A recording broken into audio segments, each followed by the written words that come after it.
Shimla Nauni Mataur four lane प्रभावितों ने four lane पर टीसीपी लागू करने के सरकार के निर्णय को लेकर विरोध जताया है।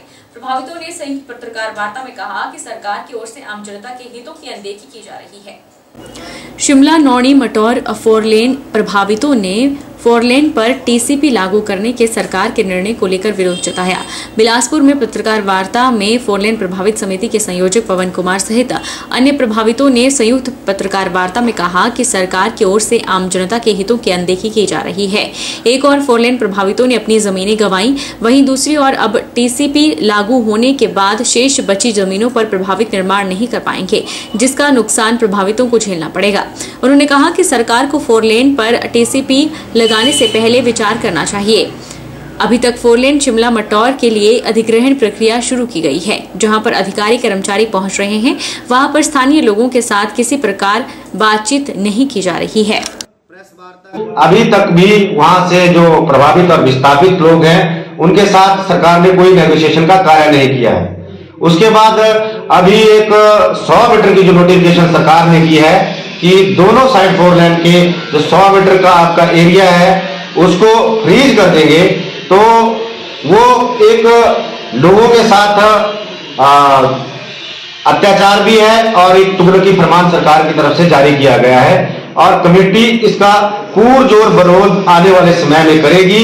और जो आसपास की समितियां हैं, जैसे आपका बघेड़ की समिति होगी, जगातखाना की समिति होगी, कुल्लू तक और पीछे धर्मशाला की तरफ सारी समितियों से कांटेक्ट करने के बाद एक संघर्ष का बिगुल इसके प्रति फूकेगी। और अगर सरकार ने इसको टीसीपी एक्ट जो और 100 मीटर का जो बाध्यता लोगों के ऊपर थोपी है उसको वापस नहीं लिया, तो आने वाले समय में समितियों को इकट्ठा करके हम संघर्ष की राह चुनेंगे और इससे पीछे नहीं हटेंगे। जगह गई है सारी, वो फोरलेन के बीचों बीच में है, हमारे दोनों साइड हमारी जगह है। तो मैंने पिछले 3-4 महीनों से वहाँ पे अपना मकान का काम भी लगाया हुआ है। तो अभी जो 100 मीटर वाली नोटिफिकेशन हमारी गवर्नमेंट ने दी है, कांग्रेस सरकार ने, तो हमें ये बताया कि जो हमने 3-4 महीने से काम लगाया हुआ है, अब हम उसका क्या करें। हमारे पास और कोई चारा नहीं है, रोजगार नहीं है, हम तो खेती बाड़ी भी करते हैं। हमारी जगह तो 15 बीघे हमारी फोरलेन में चली गई, अब थोड़ी बहुत बची है। अगर हम उसमें अगर अपना हम कुछ रोजगार के लिए हम कुछ काम नहीं करेंगे तो और हम कहाँ जाएंगे। तो मेरी सरकार से ये गुजारिश है कि अभी आप जो इनकी जो नोटिफिकेशन आई है वो आई है अभी 28 जून से, और हमारे काम चले हैं 3-4 महीने से काम चल रहा है। तो हमें सरकार ये बताए कि जो हमारे काम चले हैं, हमारे इतना पैसा भी लगाया है, मेहनत भी है हमारी, हम खेती मजदूरी करके हम थोड़ा बहुत कर रहे हैं, तो हम किसके पास जाए, हम क्या करें। तो सरकार को ये सोचना चाहिए कि जिन्होंने इतना कुछ किया है, हमने अपनी जमीनें तक दी हैं फोरलेन में, तो हमें उसका भी दुख है। हमें ना हमारी कोई सुन रहा है, ना सरकार सुन रही है, ना प्रशासन सुन रहा है। तो हमें इसके बारे में थोड़ा सा ज्ञान दे और हमारी सरकार जो अब फोरलेन में स्थापित है उनके बारे में भी पहले सोचे। मानसून की बारिश ने हिमाचल प्रदेश के कई जिलों में आफत मचाई। 14वीं वाहिनी एनडीआरएफ टीम के जवान कई जगहों पर अपनी जान जोखिम में डालकर रेस्क्यू करके लोगों की जान बचाने में लगे हुए हैं। हाल ही में बारिश के चलते कुल्लू, किन्नौर, मंडी, शिमला में कई रेस्क्यू ऑपरेशन करके लोगों को बचाया गया है। पिछले 2 दिन से जैसे आपको भी पता है, जो ब्यास वैली है इसमें बहुत ज़्यादा बारिश हुई है, चाहे वो वेस्टर्न डिस्टर्बेंसेज हो, साथ में मानसून का मेल होने के कारण अचानक बहुत ज़्यादा बाढ़ और बहुत ज़्यादा पानी जो ब्यास वैली है उसके कैचमेंट एरिया से हम शुरू कर लें लाहौर एंड स्पीति से, उसके बाद मनाली वैली आती है, फिर कुल्लू वैली, फिर मंडी। तो हमारे पिछले 2 दिनों से जो हमने 3 दिनों से जो हमने ऑपरेशन किए हैं उसमें बहुत महत्वपूर्ण और बहुत ही साहसिक हमने 2-3 ऑपरेशन बड़े किए हैं, जिसमें हमने महत्वपूर्ण जानें बचाई हैं। कोई भी जो पहला ऑपरेशन हमने जो कुल्लू में किया था, वहाँ पे अचानक पानी बढ़ने से जो रिवर बेड था उसमें एक जो स्ट्रीम थी उसकी 3 स्ट्रीम बन गई थी और लोगों ने अपने ट्रक यूनियन वालों ने अपने वहाँ पे ट्रक वगैरह भी रखे हुए थे और साथ में अपना डेरा बना रखा था। अचानक पानी होने से वो एक तरह से आइलैंड सा बन गया, मैरून हो गया और वहाँ तक पहुँचने के लिए बड़ा असंभव जैसा काम था। लेकिन हमारे रेस्क्यूज ने पूरी अपनी सेफ्टी रखते हुए और बहुत ज़्यादा एक करेजियस एक काम किया और रोप के सहारे पे और उस साइड में पहले हमारा रेस्क्यू गया और रोप फिर वहाँ पे टाई करके हम रोप के सहारे जितने भी रेस्क्यू मतलब विक्टिम थे 9 विक्टिम्स को हमने निकाला। और ये मैं एक महत्वपूर्ण बात बताना चाहूँगा, हमारे वहाँ से उनको रेस्क्यू करने के तकरीबन 4-5 घंटे के बाद जो प्रॉपर वहाँ जो ट्रक भी खड़े थे वो भी सारे बह गए और वहाँ पे आज की डेट में जहाँ पे वो रेस्क्यू थे वहाँ पे सिर्फ पानी है, कोई भी आइलैंड का नामो निशान नहीं है।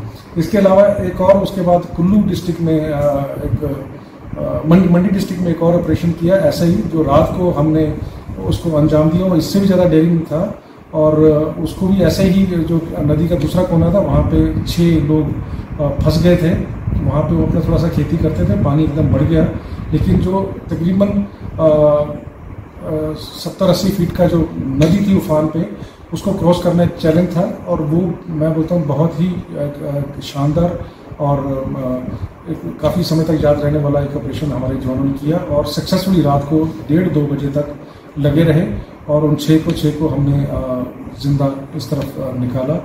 शक्तिपीठ नैना देवी इस बरसात भारी भूस्खलन का शिकार हुई है। हालांकि यह पहाड़ी पहले ही डेंजर जोन में बताई जा रही है, उस पर इतनी ज्यादा तरीके से भूस्खलन होना किसी खतरे से खाली नहीं है। भूस्खलन ने स्थानीय लोगों की चिंताएं बढ़ा दी है।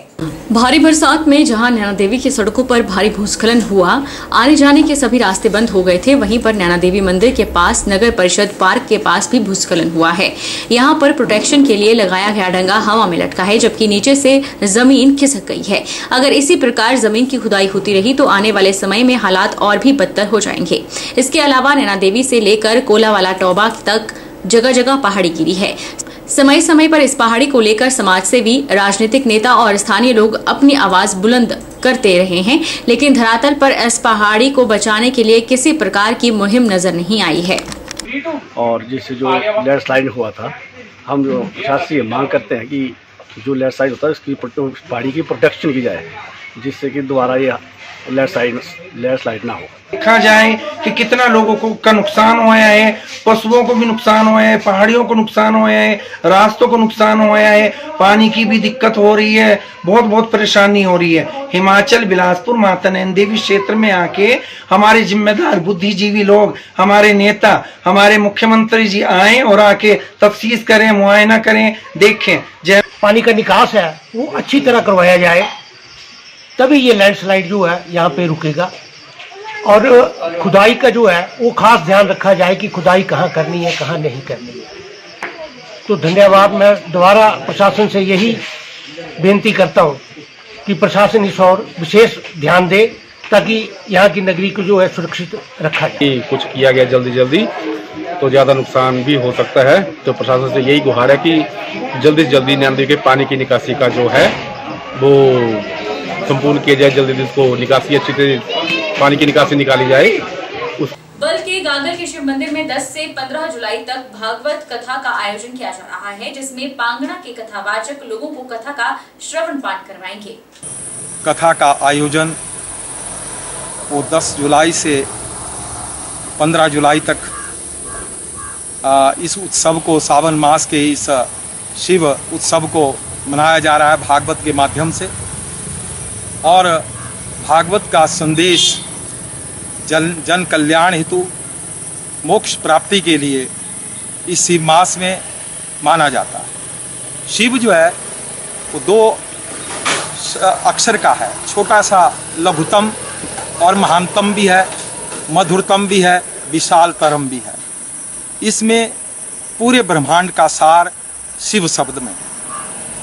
शिव भगवान ने जब समुद्र मंथन हुआ तो उसमें एक गर्ल विष उस मंथन में वो प्राप्त हुआ, रतन निकले तो एक हलाहल विष उससे निकला, जिसका पान स्वयं भगवान शंकर ने इस सावन मास में किया। और उस पान गर्ल हलाहल को पान करने से उनका शरीर ताप में आ गया। और सावन मास में इंद्र भगवान ने ऐसी वर्षा की कि उनका वो विष का जो ताप था वो शांत हो गया। और चंद्रमा भगवान ने अपने मस्तक पर लगाया है कि शीतलता बनी रहे। ये जन कल्याण के लिए हर वर्ष जो है इस भागवत कथा का आयोजन हमारे शिव मंदिर गागल में किया जाता है। बहरहाल बुलेटिन में इतना ही। आप देखते रहिए H24/7।